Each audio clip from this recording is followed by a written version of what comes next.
A recurring dream is rarely just a dream, not because it predicts the future, but because it repeats with intention. This is a fictional composite case, not therapy, not a diagnosis, a psychological story meant to invite reflection. Let's call her Mara. Mara came with a simple question. Why do I keep dreaming the same scene for years? In the dream, she is walking through a quiet corridor in an old building. There are doors on both sides. Most are closed. One door at the end is slightly open. She always walks toward it, and every time she gets close, she wakes up with a specific kind of anxiety.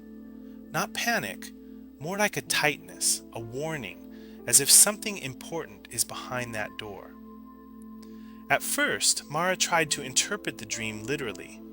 Maybe it meant a real place. Maybe it was childhood. Maybe it was a memory. But Jung would suggest a different starting point. Dreams speak in psychological language, not literal language. The building is not necessarily a building. A corridor is not necessarily a corridor. A door is not necessarily a door. Symbols are often ways the unconscious represents a relationship between what we know about ourselves and what we refuse to know. Jung called that refusal the shadow.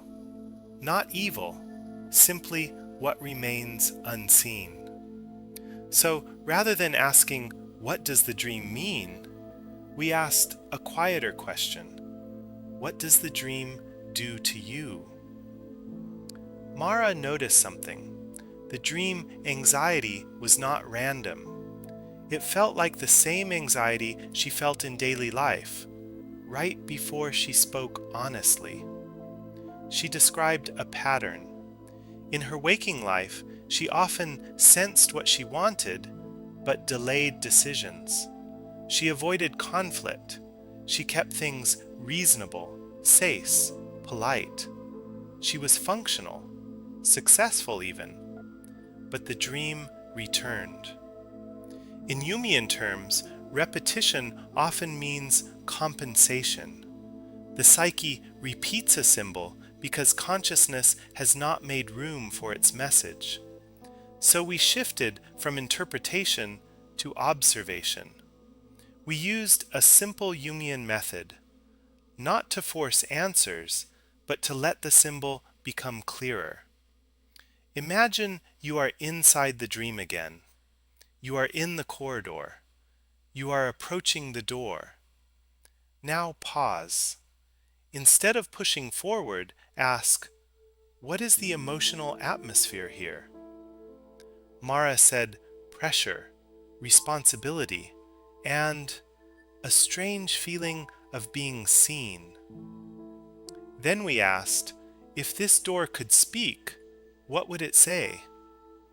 And something surprising happened. Not a mystical moment, a psychological one. Mara said, it would say, stop pretending you don't know. That sentence mattered more than any symbol dictionary, because her fear was not the door. Her fear was what the door represented, a truth she already sensed. In active imagination, a Jungian technique, the goal isn't to invent a fantasy. It's to allow the unconscious to form an image and then to listen carefully. So we return to the dream image again on another day. This time we asked, what is behind the door? Mara didn't see a monster. She didn't see darkness. She saw a small room with a desk, and on the desk, a letter with her name. She said, I don't want to read it. That resistance is often the real content. The unconscious rarely hides what is meaningless. It hides what is emotionally charged. So we asked a final question. If you did read it, what would it cost you? Mara paused. People would be disappointed, she said. I would change my role. I wouldn't be the one who keeps everything together. And there it was. The dream wasn't about danger in the outside world. It was about danger to an identity. For years, Mara had lived as the stable one, the reasonable one, the one who adapts. But the shadow was not asking her to become selfish. It was asking her to stop abandoning herself. That is often what anxiety in dreams points toward. Not catastrophe, but a boundary, a necessary internal boundary. So what changed? Not overnight, not dramatically, but Mara began to do one small thing consistently. When she felt that familiar tightness, the same emotional tone as the dream, she paused and asked, "What am I pretending not to know?" Sometimes the answer was simple. "I don't want to go. I don't agree. I need time. I'm not okay with this."